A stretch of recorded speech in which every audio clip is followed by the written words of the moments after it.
चलिए देखिए, हम स्टार्ट कर रहे हैं सीपीपी 9 क्वेश्चन नंबर 5 और ढंग से समझना इसमें क्या दिया है। जेई एडवांस 2016 में ये क्वेश्चन आया और इस क्वेश्चन से ये पता लगा कि बच्चे वर्नियर कैलिपर को समझ के जाते हैं कि रट के जाते हैं। इस चीज को बताने के लिए ये क्वेश्चन दिया गया था कि भी आपको वर्नियर कैलिपर आता भी है कि नहीं। इसमें दो कैलिपर दिए, एक C1 आपका नॉर्मल वर्नियर कैलिपर है। C1 जो है this is normal vernier calliper. तो नॉर्मल वर्नियर कैलिपर में तो बच्चे को रीडिंग आती है। अच्छा, एरर है नहीं इस क्वेश्चन में, कहीं भी एरर है नहीं। तो C1 में जो डायग्राम है आपके सीपीपी में लिंक कर दूंगा, आपको पता भी है, लेकिन मैं एक बार डायग्राम बनाता हूं कि क्या दिखा रखा है।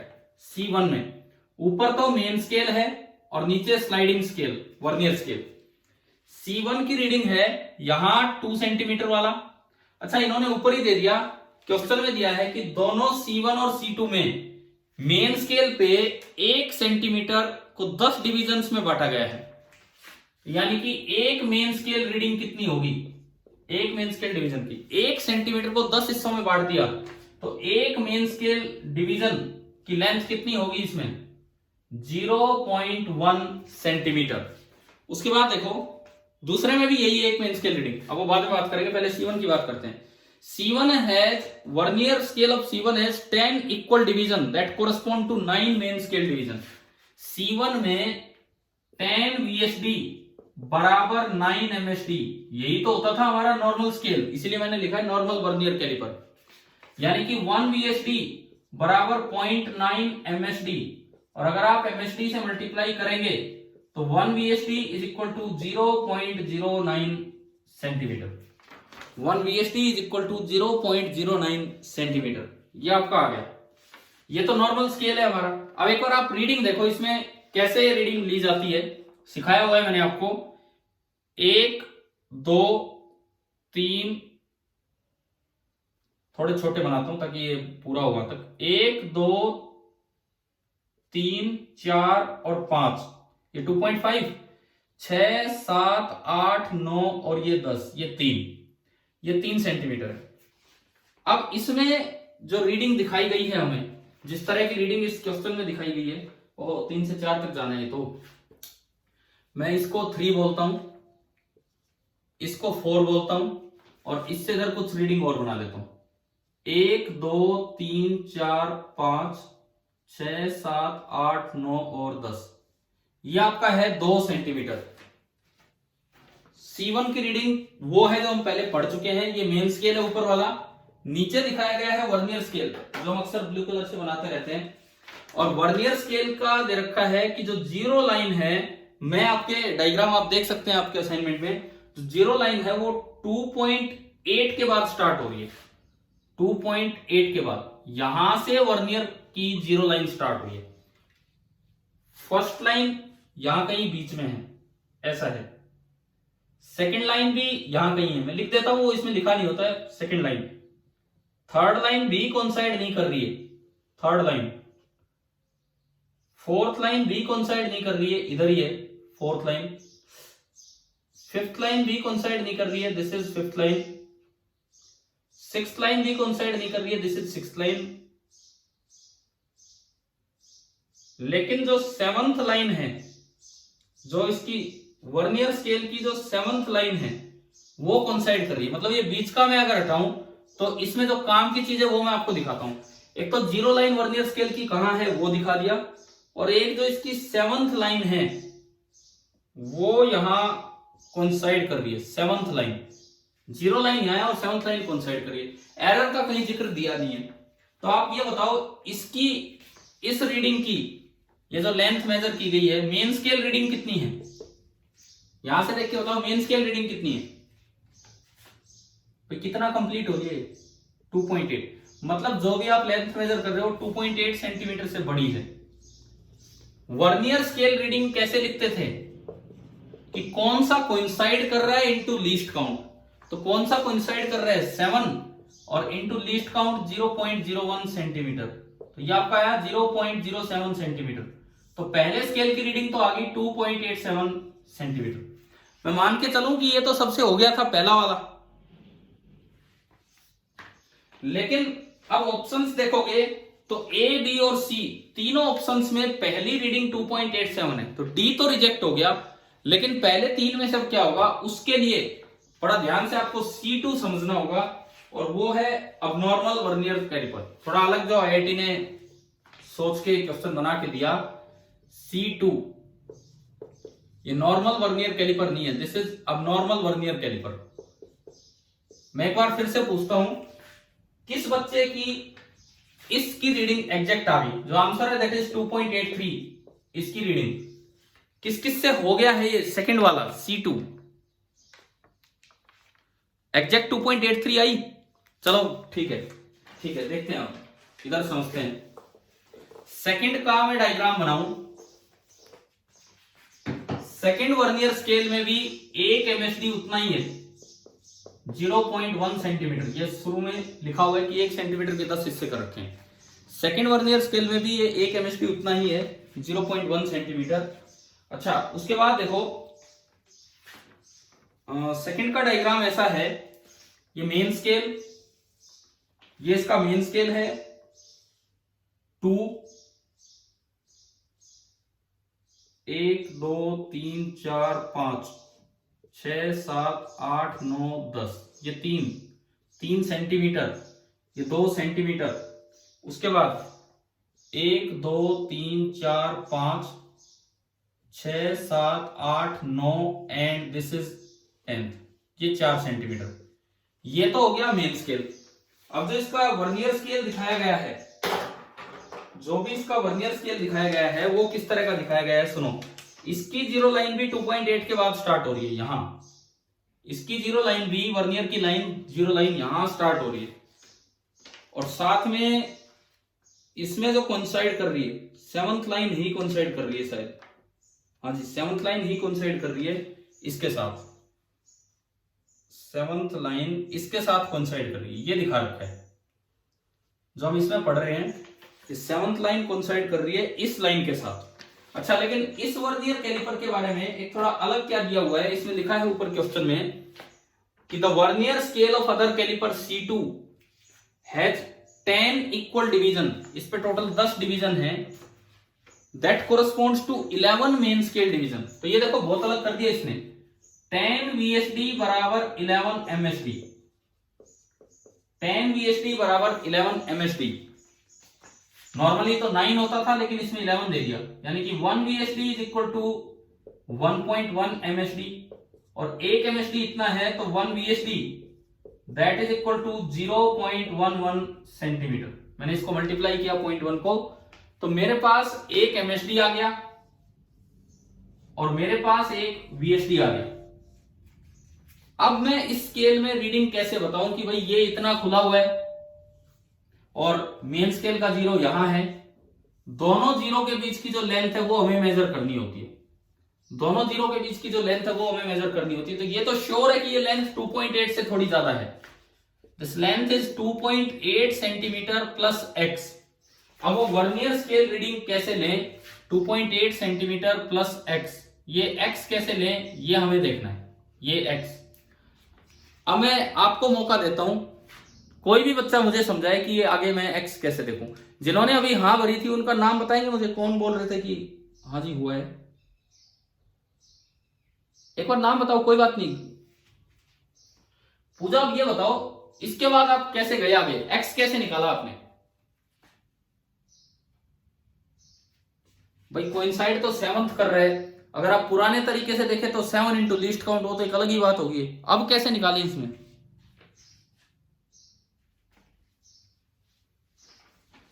हाँ जी पूजा जी बताओ आपने किया कैसे, वही तो मैं जानना चाह रहा हूं इसमें। मैं समझाऊं क्या?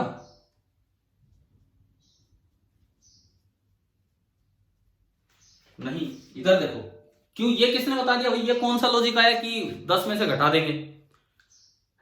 10 में से घटाने वाला या ये सब तो तब था जब आप एरर देख रहे होते थे, पॉजिटिव या नेगेटिव जीरो एरर। इसमें तो मुझे x निकालना है, और इस चीज को समझने के लिए मैं आपको कहूंगा कि आज इससे पहले जो मैंने आज मॉर्निंग में 2-3 छोटे-छोटे 5-5 मिनट के वीडियो लेक्चर डाले हैं, आज आप वो अटेंड करें, उसके बाद ये क्वेश्चन दोबारा करें, वो अटेंड करने के बाद ये क्वेश्चन दोबारा करें। लेकिन अब समझ लो, मुझे ये एक्स निकालना है भाई। ये कोई लेंथ फिट कर रखी है, ये कोई लेंथ फिट कर रखी है, वो मैं निकालना चाहता हूं, दोनों जीरो के बीच की लंबाई।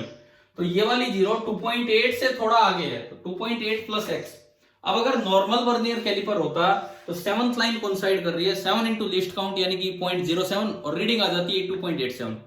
लेकिन फिलहाल फिलहाल ये एबनॉर्मल वर्नियर कैलिपर है, इसमें तो एबनॉर्मलिटी क्या है, वीएसडी बड़ा है। देखो 10 वीएसडी 11 एमएसडी के बराबर है, मतलब वीएसडी का साइज बड़ा है और एमएसडी का साइज छोटा है। तो ऐसा तो हम पढ़ते ही नहीं थे। अब ये देखो एक्स कैसे निकलेगा भाई, ये बताओ यहां से लेके यहां तक कितने वर्नियर स्केल डिवीजन है, यहां से लेके यहां तक कितने वर्नियर स्केल डिवीजन है, ये 0 7। तो ये सबको दिख रहा होगा कि these are 7 vernier scale division. Clear, मानते हुए बात तो यहां से दिख गया होगा, ठीक है। 7 वर्नियर स्केल डिवीजन की लंबाई कितनी है, उधर से देखो, एक वर्नियर स्केल डिवीजन की लंबाई है 0.11 सेंटीमीटर, तो 7 वर्नियर स्केल डिवीजन की लंबाई कितनी होगी, 0.77 सेंटीमीटर। क्लियर हो गया, ये लेंथ आ गई समझ में। अब मैं यहां से यहां, ये जो पिछला था मेन स्केल का ये वाला, और जहां कॉन्साइड कर रहा है वहां तक मेन स्केल काउंट करता हूं, कितने हो गए। देखो मैं यहां से काउंट करके आपको दिखाता हूं, 1 2 3 4 5 6 7 एंड 8। तो यहां से यहां तक कितने मेन स्केल डिवीजन हो गए, 8 मेन स्केल डिवीजन का मतलब कितनी लेंथ, अगर मैं ये 8 एमएसडी की लेंथ लिखूं, बोलिए कितनी लेंथ, 0.8 सेंटीमीटर। अब देखो पूरी लेंथ तो 0.8 और यहां से आगे 0.77, तो एक्स कितना बचा, एक्स। इस केस में अगर आप वर्नियर स्केल रीडिंग देखेंगे तो वो आ रहा है 8 एमएसडी माइनस 7 वीएसडी। आ गया समझ में, 8 एमएसडी माइनस 7 वीएसडी, ये छोटी सी लेंथ बची एक्स, यानी कि 0.8 सेंटीमीटर माइनस 0.77 सेंटीमीटर, तो ये आपकी आई 0.03 सेंटीमीटर। आप बताओ इस एबनॉर्मल स्केल में वर्नियर रीडिंग निकालनी आ गई या नहीं, कैसे निकाली। असल में लॉजिक तो यही उसके पीछे भी है। मैंने आज सुबह जो वीडियो लेक्चर डाले हैं वो आपके लिए एक दिन छोड़ रखा था, 1-2 दिन दिए थे आपको कि आप सोचें, पता नहीं आपने वो उस पर विचार किया कि नहीं, कैसे हम उसमें कौन सा कॉन्साइड कर रहा है इनटू लिस्ट काउंट लिख देते हैं। उसमें भी यही तरीका होता है, एक्स और ये सब देख के, परंतु वो आप देखना उन वीडियो में किस तरह से बताया है। तो यहां एक्स इतना आ गया, तो ये आपने इसमें ऐड किया, तो बताओ टोटल लेंथ कितनी आ गई, 2.83 सेंटीमीटर। अभी बताइए क्या ये क्लियर हो गया है सभी को, एबनॉर्मल वर्नियर कैलिपर। अब पूजा आप बताओ क्या आपने रीडिंग सही निकाली थी,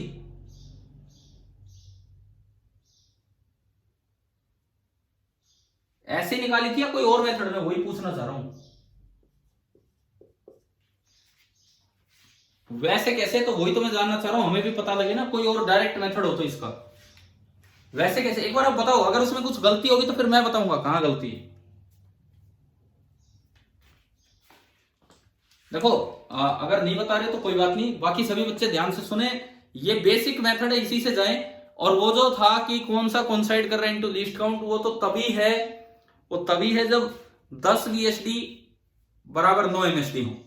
अगर 10 वीएसडी बराबर 11 एमएसडी हो गए तो वो मेथड नहीं लगने वाला है, फिर आपका ये तरीका है। और कुछ भी और आ जाए तो आज जो मैंने सुबह वीडियो डाले उनमें आप देखना कि किस तरह से ये रीडिंग लिखी जाती है, एरर लिखे जाते हैं।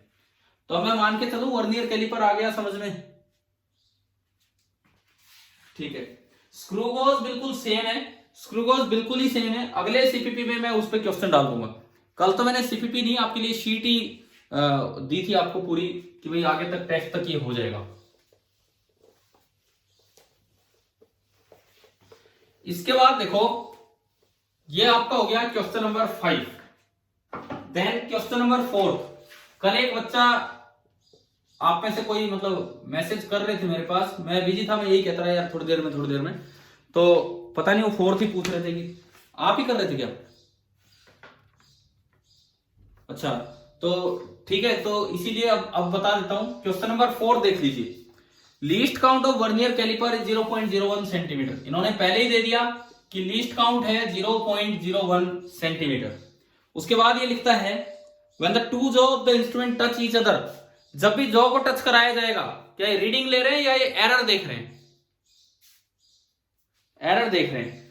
The ninth division of vernier scale coincide with main scale, जब उनको टच किया तो वर्नियर का नोवा डिवीजन, देखो हमें काउंट केवल वर्नियर के करने हैं, ऊपर वाले के काउंट नहीं करने। कौन सा है? वर्नियर का नोवा डिवीजन ऊपर वाले किसी से मैच कर रहा था। And zero of vernier scale lies to the right, touch करने पे मेन स्केल का जीरो लेफ्ट में है और वर्नियर स्केल का जीरो राइट में है। टच करने पे मेन स्केल का जीरो लेफ्ट में और वर्नियर स्केल का जीरो राइट में। तो बताओ ये कौन सा एरर है? पॉजिटिव जीरो एरर कि नेगेटिव जीरो एरर? ओहो, नेगेटिव कैसे हुआ? अरे दोबारा सुनो यार, टच करने पे दोनों जो जब आपने टच किए कोई लेंथ नहीं थी, लेकिन ये जीरो आगे है तो रीडिंग अब भी आ रही है, बिना लेंथ में रीडिंग आ रही है। ये कौन सा एरर है? पॉजिटिव। यार आप थोड़ा ध्यान से याद रखो चीजों को, नहीं तो मैं फिर बोलता हूँ आज सुबह के लेक्चर जरूर अटेंड करें। नहीं समझ में आए तो मुझसे फोन करके पूछें आप क्या है क्या नहीं। देखिए ये आपको दिया गया है कि पॉजिटिव जीरो एरर है, और ऐसा होते समय 9वीं लाइन किसी ऊपर वाले से कोइंसाइड कर रही है। तो जब पॉजिटिव जीरो एरर होता है तो 10 में से घटा के लीस्ट काउंट से मल्टीप्लाई करते हैं या डायरेक्ट लीस्ट काउंट से मल्टीप्लाई करते हैं? डायरेक्ट। और अगर नेगेटिव जीरो एरर होता तो 10 माइनस। ठीक है, क्यों करते हैं नेगेटिव जीरो एरर में 10 में से घटाते क्यों है? ये क्या लॉजिक है? चलो मैं आपको बता चुका हूं लेक्चर्स में, वीडियो लेक्चर्स जो आज के देख लेना। अभी इस पे आओ, यहां पे पॉजिटिव जीरो एरर, भाई ये बीच बीच में मत करो यार, ये इधर देखिए। Positive zero error 9 into least count 0.09 centimetre, मतलब ये कि जो भी रीडिंग आएगी उसमें इतनी लेंथ एक्स्ट्रा आनी है, जो भी रीडिंग आएगी उसमें इतनी लेंथ एक्स्ट्रा आनी है। ये आपका होता है पॉजिटिव जीरो एरर। आगे सुनो, further more while measuring the diameter, क्या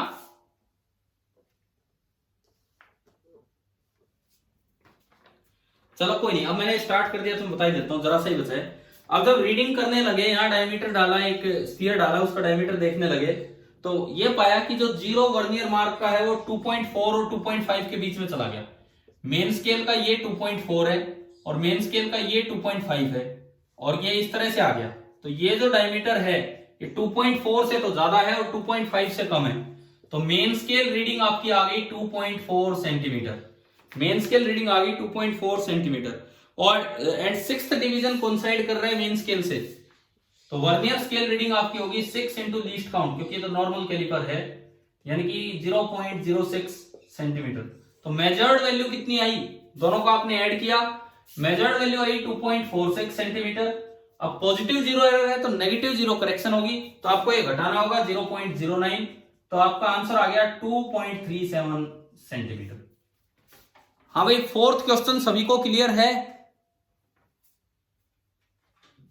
और जो पहले 3 सवाल थे वो एक जैसे हैं। फर्स्ट मैंने आपको करवा दिया, आईआईटी में 2003 में आया था, लेकिन मैं आपको क्लास में करवा चुका। सेकंड भी वैसा ही रिपीट है, 7 साल बाद 2010 में आया, बस वो ए की वैल्यू 1 mm दे दी और कुछ n और n+1 की जगह कुछ और दे दिए। एक का ही डिफरेंस नहीं है, 4 का डिफरेंस है। क्या सेकंड हो गया आपसे सभी से?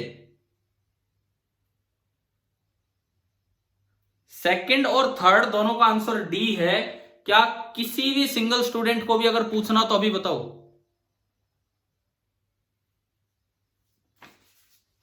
तो ठीक है, मैं रखता हूं इसे, सेकंड थर्ड आपसे हो गए होंगे। तो ये वाला असाइनमेंट वर्नियर कैलिपर समझाने के लिए था। अच्छा, उसके बाद मैंने आपको direct and indirect methods of measurement of length पढ़ाए थे। इनडायरेक्ट की बात कर रहा हूं मैं। एक पढ़ाया था parallax method for measuring large distance, और एक ओलिक एसिड का साइज कैसे निकालते हैं स्मॉल डिस्टेंस। ओलिक एसिड का एंड में बताया, मैं जस्ट 2 मिनट रिवाइज करवाता हूं। आपने कोई एक ट्यूब ली, उसमें कितना ओलिक एसिड डाला था स्टार्टिंग में? बोलते चलो, ट्यूब में कितना ओलिक एसिड डाला था शुरू में?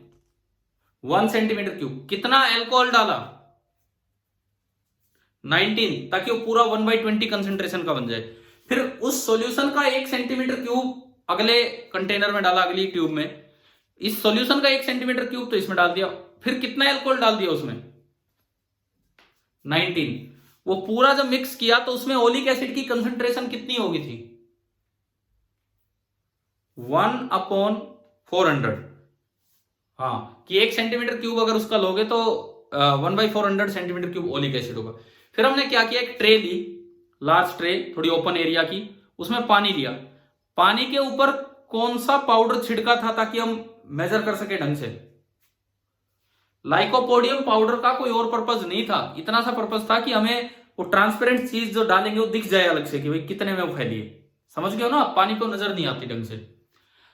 उसके बाद आपने मेजर करके n ड्रॉप्स डाली थी उस सॉल्यूशन में से, ईच ऑफ वॉल्यूम v, तो उसका टोटल वॉल्यूम तो हुआ nv। लेकिन उसमें दो चीजें थी, एक अल्कोहल और एक ओलिक एसिड। अल्कोहल का क्या हुआ, एवेपोरेट होगी अल्कोहल। तो nv वॉल्यूम में से अल्कोहल इवेपोरेट हो गया, तो कितना वॉल्यूम बचा आप ये बताओ, nv/400, nv/400, हाँ वही चीज है, इतना वॉल्यूम बचा।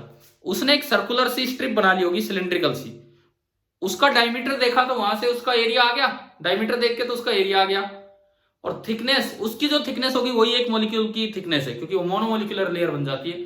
तो उसका जो वॉल्यूम था nv/400, उसको हमने इक्वेट किया था a × t से, और वहां से हमने t कैलकुलेट कर दिया।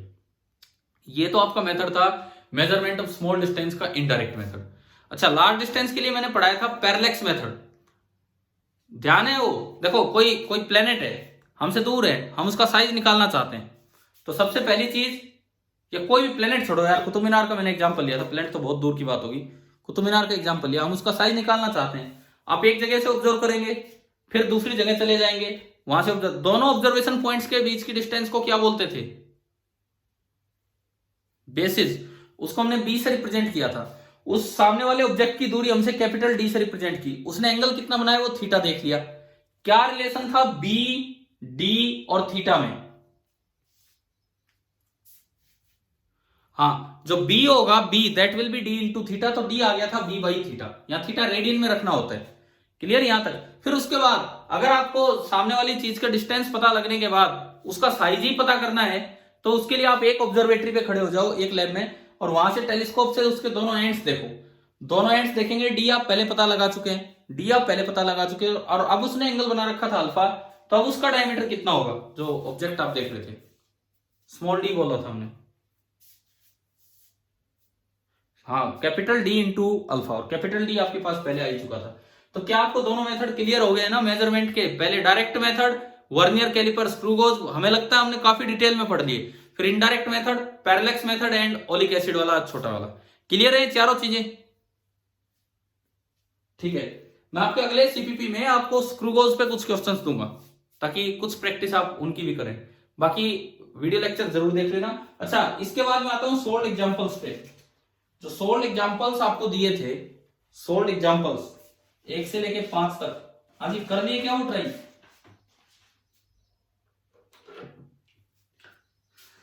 तो ऐसा तो है नहीं कि सारे हो गए होंगे, मैं भी कुछ चीजें ना समझ में आई हूं। देखो मैं आपको बताता कि ये तो थे समझ नहीं आए, तो इसीलिए आज की क्लास है एग्जाम्पल 2.1, एनसीईआरटी एग्जाम्पल 2.1। हम यहां से शुरुआत कर रहे हैं। इसमें जो वैल्यूज हैं वो आपको याद रखनी है।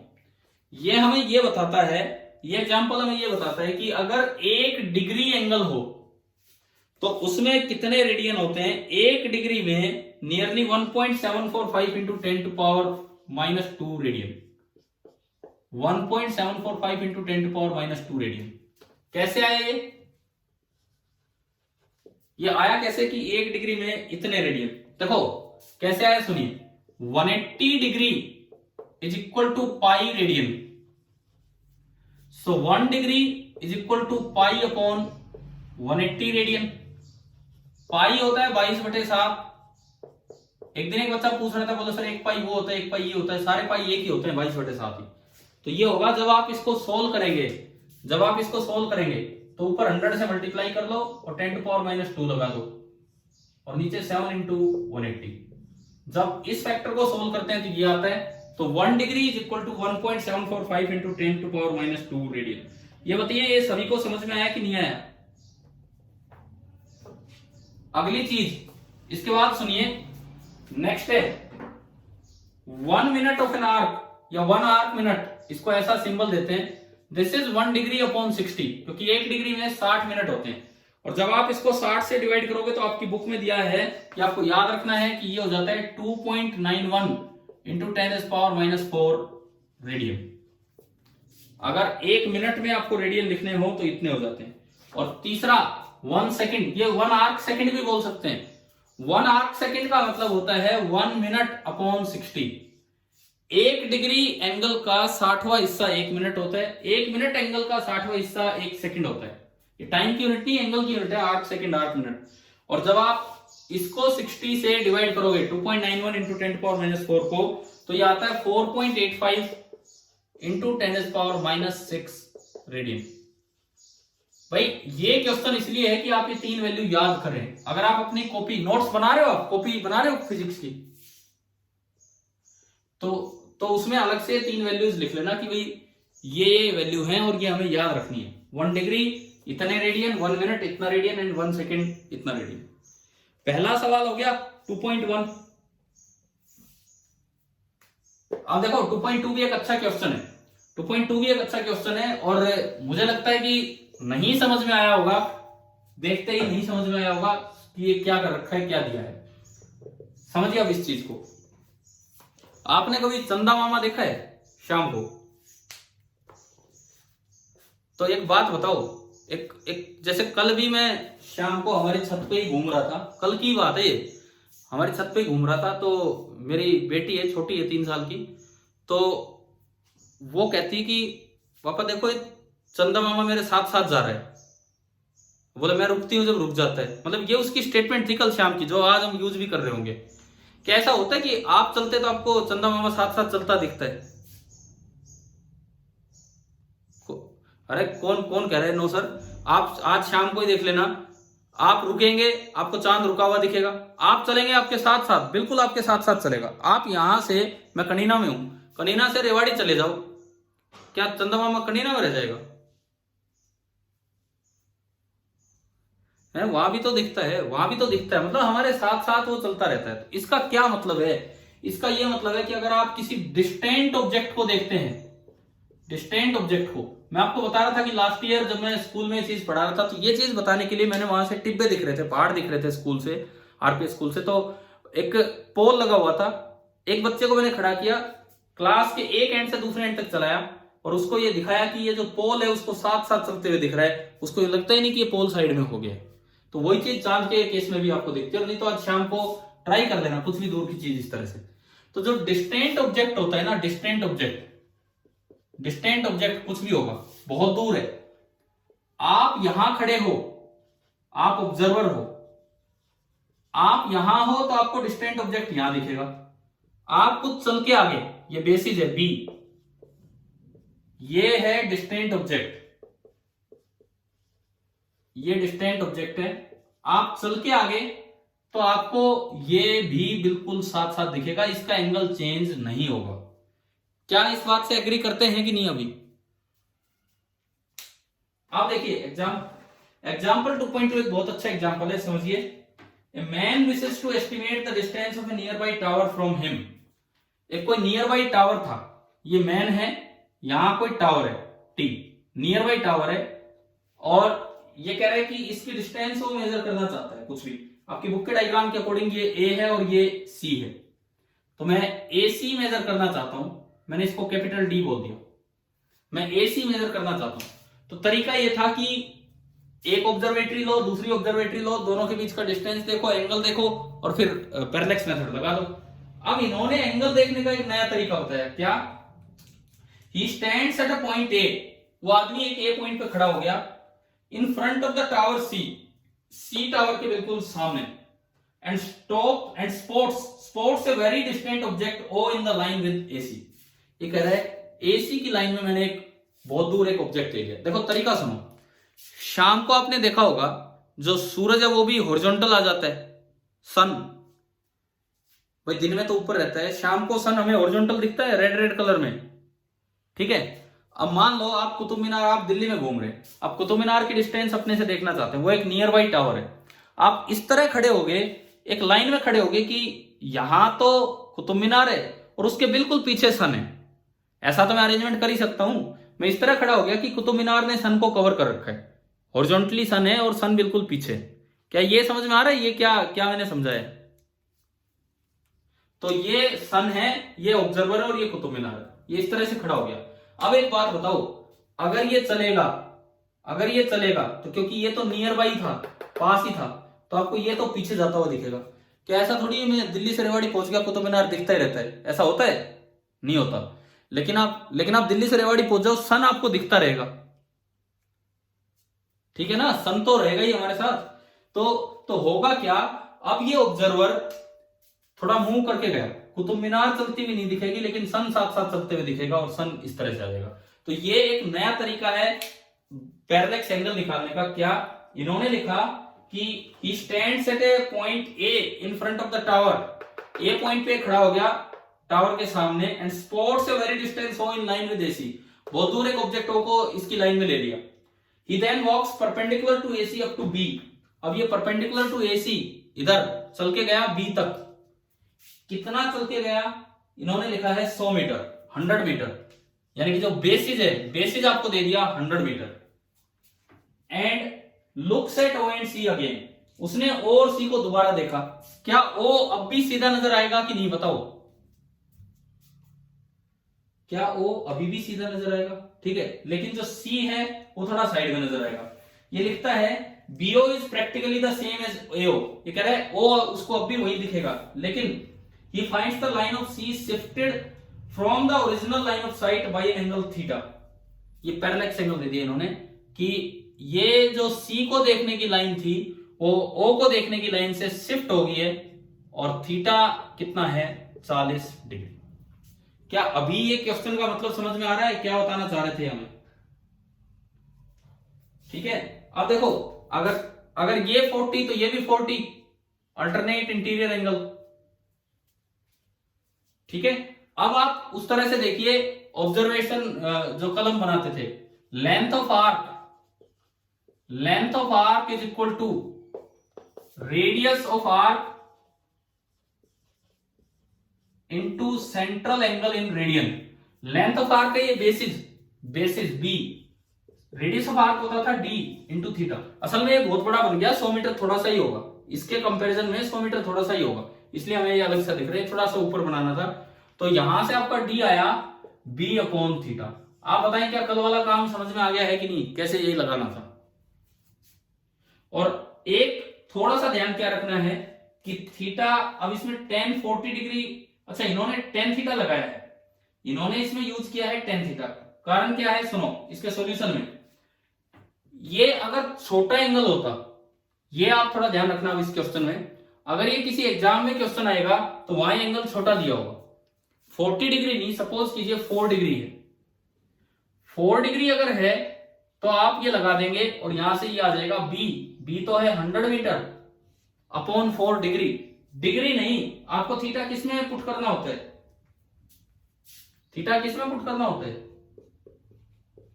और हमने आज ही पढ़ा कि एक रेडियन में, एक डिग्री में इतने रेडियन होते हैं, तो डी का आंसर ये आएगा, तो डी का आंसर ये आ जाएगा।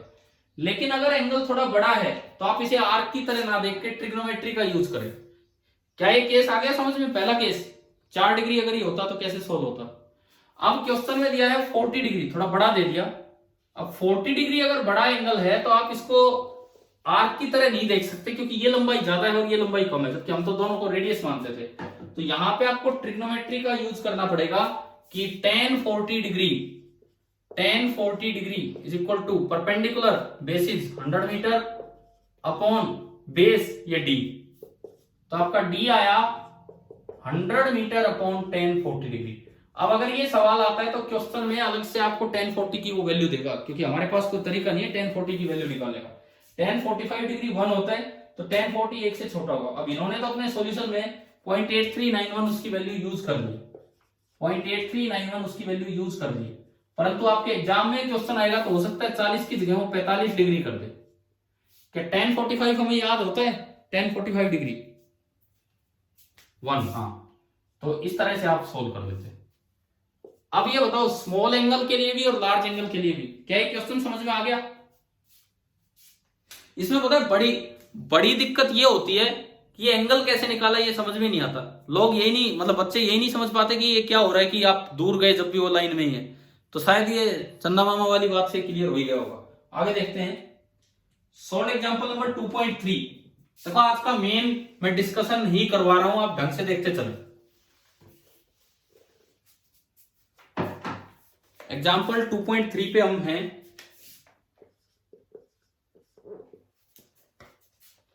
The moon is observe from two diametrically, भाई एक बार ये माइक ऑफ करे जिसका ये माइक है, सब नहीं बस ये कुछ।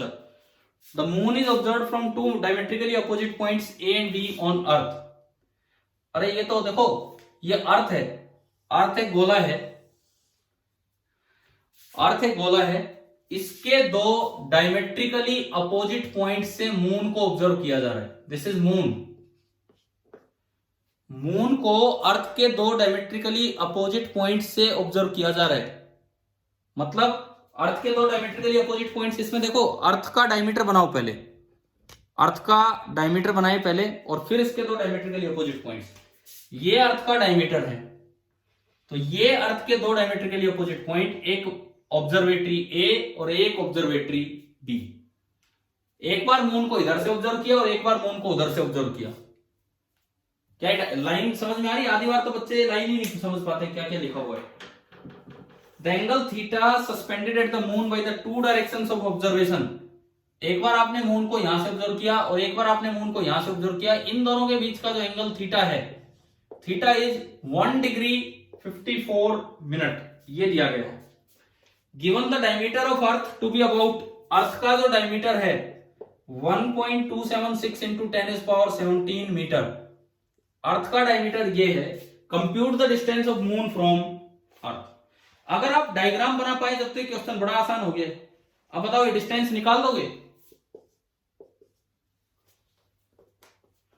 भाई बेसिस कितना है इसमें? बेसिस कितना है? हाँ ठीक है, लेकिन इस एंगल को पहले रेडियन में कन्वर्ट कर लेना। कैसे करेंगे? 1 डिग्री तो होगा 1 इंटू 1 डिग्री में कितने रेडियन थे? 1.745 इंटू 10⁻⁻², 1.745 इंटू 10⁻⁻²। और 54 मिनट, एक मिनट में कितने रेडियन थे? 2.91 इंटू 10⁻⁻4। तो 54 इंटू 2.91 इंटू 10⁻⁻4, ये पूरा एंगल आ गया रेडियन में। अब लास्ट में ये छोटा सा ही एंगल है, कोई बहुत बड़ा एंगल नहीं है, तो लास्ट में आप सीधा लगा देंगे बेसिस बी बराबर डी इंटू थीटा। तो यहां से डी आ गया बी अपॉन थीटा। देखो बड़े अच्छे सवाल चल रहे हैं, बिकॉज इनकी लैंग्वेज ही बच्चे इंटरप्रेट नहीं कर पाते कि भाई क्या इसका मतलब है क्या नहीं है। बताइए क्या है, क्लियर हो गया है कि नहीं सभी को ये वाला सवाल?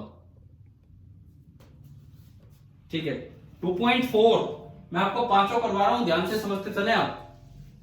2.4 ये देखो आप,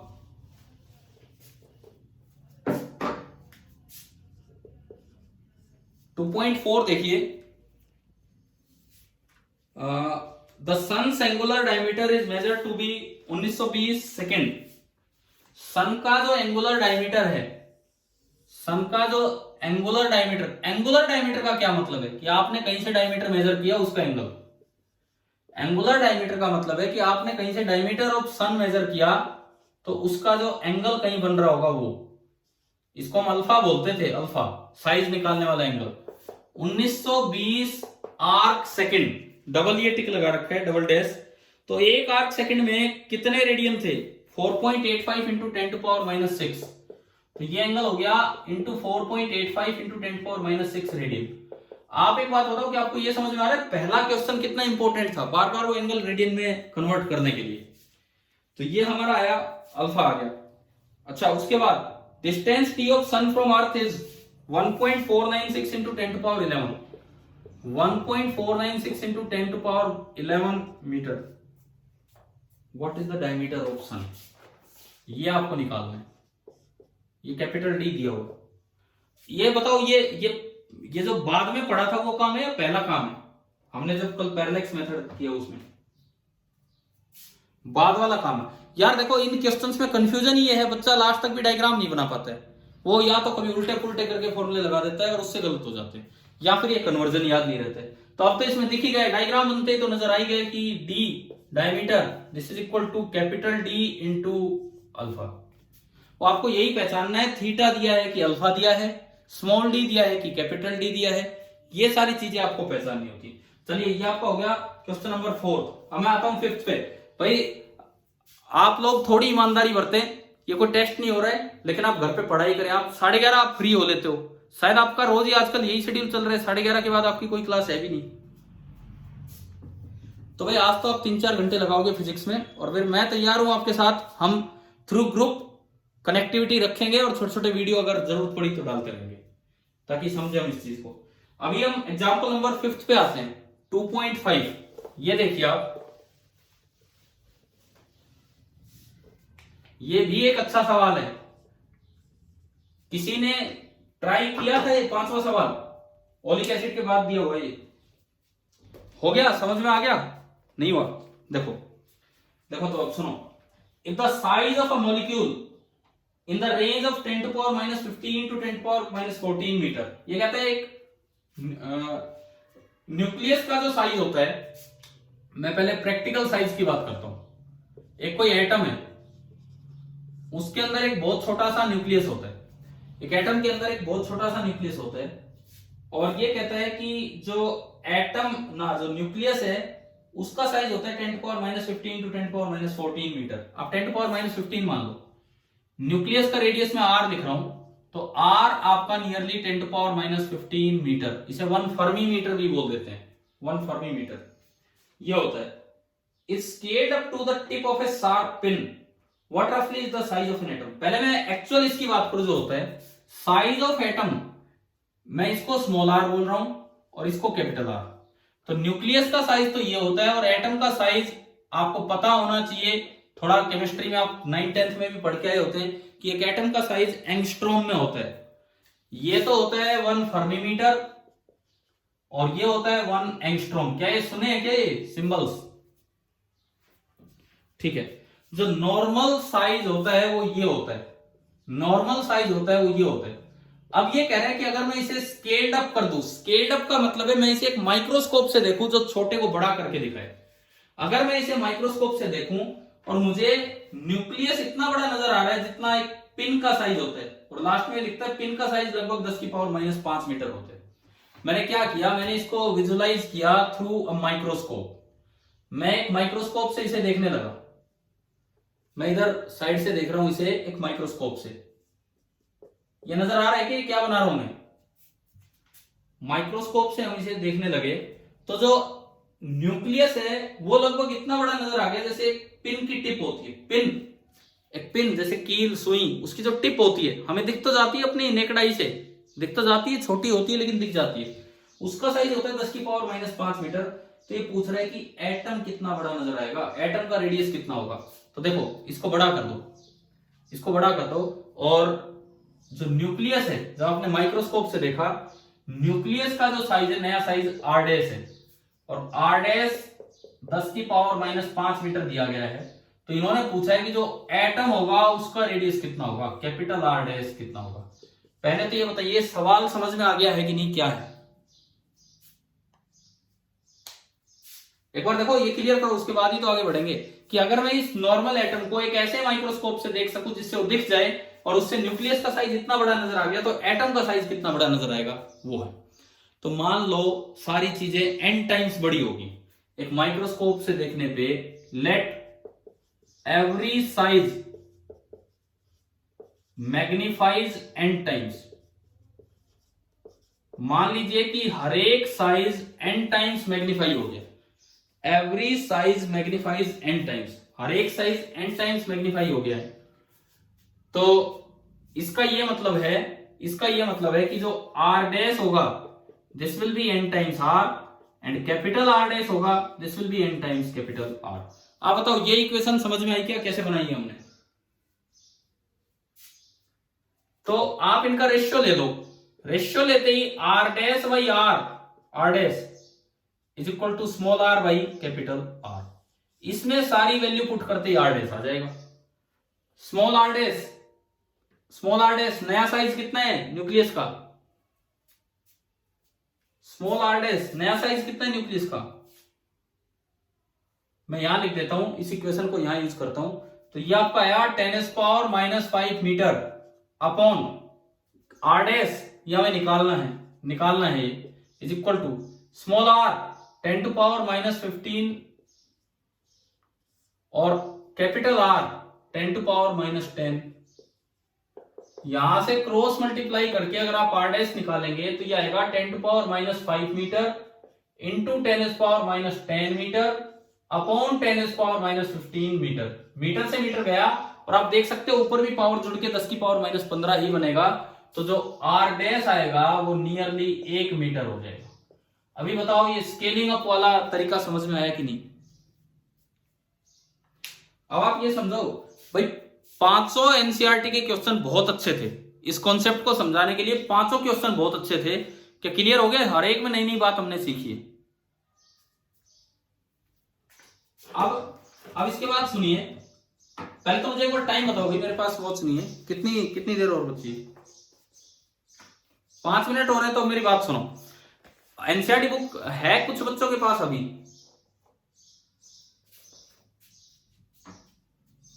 तो अगर है तो पेज नंबर 21 निकाल लो। जिनके पास ये बुक है वो पेज नंबर 21 निकाल लीजिए। तो पेज नंबर 21 पे लेंथ मेजरमेंट, देखो आपके सिलेबस में 3 चीजें थी, लेंथ मेजरमेंट, मास मेजरमेंट, टाइम मेजरमेंट। आज तक जब भी सवाल आया केवल लेंथ मेजरमेंट पे है, क्योंकि इसी की डिटेल यहां बच्चा सीख सकता है। टाइम मेजरमेंट हम सीख ही नहीं पाएंगे, वो तो एटॉमिक क्लॉक पे चला जाएगा, हायर फिजिक्स पे। मास मेजरमेंट, उसके लिए मास क्या होता है वो न्यूटन्स लॉ वाले चैप्टर में सीखेंगे। तो अभी लेंथ मेजरमेंट पे एक आखिरी चीज है, that is the range of length. Range of length की रेंज कहां से कहां तक जाती है। तो इसमें इन्होंने कुछ स्पेशल वैल्यूज दे रखी हैं। पहले लिखता है 1 फर्मी। अगर कहीं केवल 1 फर्मी लिखा हो तो इसका मतलब है 10⁻⁻15 मीटर, ये हम याद रखेंगे। उसके बाद लिखता है 1 एंगस्ट्रॉम। उसका सिंबल ये होता है 1 एंगस्ट्रॉम। 1 एंगस्ट्रॉम का सिंबल ये होता है और ये वैल्यू है 10⁻⁻10 मीटर। ये तो छोटी लेंथ है। उसके बाद अब बड़ी लेंथ की तरफ आ गया 1 AU, capital A capital you. इसकी फुल फॉर्म आपकी बुक में दी है एस्ट्रोनॉमिकल यूनिट। एस्ट्रोनॉमिकल यूनिट का मतलब है कि average distance of sun from earth. देखिए वैसे तो अर्थ एक इलिप्टिकल ऑर्बिट में घूमती है और सन एक फोकस पे होता है, और अर्थ एक इलिप्टिकल ऑर्बिट में घूमती है। पास वाले पॉइंट को क्या बोलते थे? कभी नाम लिया हमने कि नहीं लिया? पेरिजी या पेरिहिलियन पॉइंट। एंड दूर वाला एपोजी। हाँ ठीक है। तो वैसे तो सन से अर्थ की दूरी कभी ज्यादा हो जाती, कभी कम हो जाती, कभी ज्यादा कभी और ज्यादा। लेकिन 1 AU का मतलब है कि अगर मैं इसको रिप्लेस कर दूं एक सर्कुलर ऑर्बिट से और सन को बैठा दूं सेंटर पे और अर्थ को घुमा दूं, तो अर्थ से सन की जो दूरी है दैट इज 1 AU। 1 AU में कितने मीटर होते हैं हमें याद रखना है, 1.496 इंटू 10⁻11 मीटर। 1 एंगस्ट्रॉम यूनिट में इतने मीटर होते हैं। क्या ये समझ में आ गया सभी को? उसके बाद अगली डिस्टेंस है 1 लाइट ईयर, LY। हो सकता है छोटी क्लासेस में भी ये पढ़ रखा हो। लाइट ईयर कोई ईयर नहीं है, टाइम की यूनिट नहीं है। It is the distance that light travels in vacuum in 1 year. Vacuum मतलब एयर, मान लो आप चाहे 3 × 10⁸ मीटर पर सेकंड की स्पीड से लाइट चलती है, एग्जैक्टली 299792458 मीटर पर सेकंड से। तो अगर 1 साल तक लाइट चलती रहे वैक्यूम में तो कितनी दूर चली जाएगी वो है।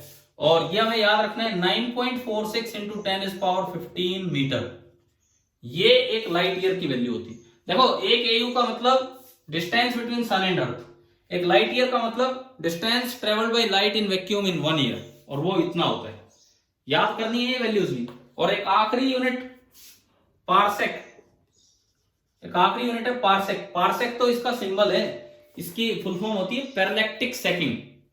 पारसेक सिंबल है और इसकी फुल फॉर्म यूनिट की होती है पैरालैक्टिक जैसे पैरेलैक्स होता है ऐसे पैरेलैक्टिक सेकंड, ये इसकी फुल फॉर्म है। एक पैरेलैक्स का मतलब अभी बताता हूं। एक तो ये भी कि इसमें कितने मीटर होते हैं, 3.08 इंटू 10⁻16 मीटर। तो आप यूं बताओ, इनको देखा जाए तो स्मॉलेस्ट यूनिट ना लार्जेस्ट यूनिट ऑफ लेंथ क्या है, इनको देखा जाए तो पार्सेक। या यूं भी सवाल आ सकता है एयू, लाइट ईयर और पार्सेक, इनमें कौन सा बड़ा है कौन सा छोटा है, एक सीक्वेंस बना के दे रखी हो 4 ऑप्शंस में, तो आपको तीनों याद होने चाहिए। अब मैं तीनों का मतलब बस फाइनली रिवाइज करवा रहा हूं। Angstrom unit average distance between sun and earth, light year distance travelled by light in 1 year in vacuum, और आखिरी चीज आती है पार्सेक। इसका मतलब सुने, यहां एनसीईआरटी से लाइन पढ़ के बच्चा इसका मतलब ही नहीं निकाल पाता आधी बार। 1 पार्सेक 3.08 इंटू 10⁻6 मीटर, आगे लिखा है parsec is the distance eight which average radius of earth orbit subtends an angle of 1 arc second. क्या मतलब है सुनिए, ये average radius of earth orbit कितना है 1 AU, तो आप 1 AU लंबी एक आर्क लेंथ बना लीजिए, 1 AU लेंथ जितनी एक आर्क लेंथ बना लीजिए। कितनी दूरी पे इस 1 AU लंबाई ने 1 आर्क सेकंड का एंगल बनाया होगा, उस दूरी को, उस डिस्टेंस को हम क्या बोलते हैं 1 पार्सेक। क्या ये समझ में आ रहा है क्या है ये डायग्राम अपनी बुक में या कॉपी में बना लेना, बिकॉज वहां से पार्सेक का मतलब पढ़ के ना बच्चा गलत ही ले जाता है। वो इसको तो 1 पार्सेक लिख देता है और इसको AU लिख देता है, जबकि 1 AU अगर आर्क लेंथ हो तो कितने रेडियस पे जाके, कितनी दूरी पे जाके वो 1 आर्क सेकंड का एंगल बनाएगा, वो होता है 1 पार्सेक। अच्छा भाई, मेजरमेंट ऑफ लेंथ कंप्लीट हो गया। मैं उम्मीद कर रहा हूं मास और टाइम का आप घर से पढ़ोगे, और एक्यूरेसी एंड प्रिसिशन बस यहां तक, फिर एरर मैं अगली क्लास में स्टार्ट कर रहा हूं। अब एक बात सुने, हो गया टाइम हो गया, चलिए तो हम अगली क्लास में कंटिन्यू करेंगे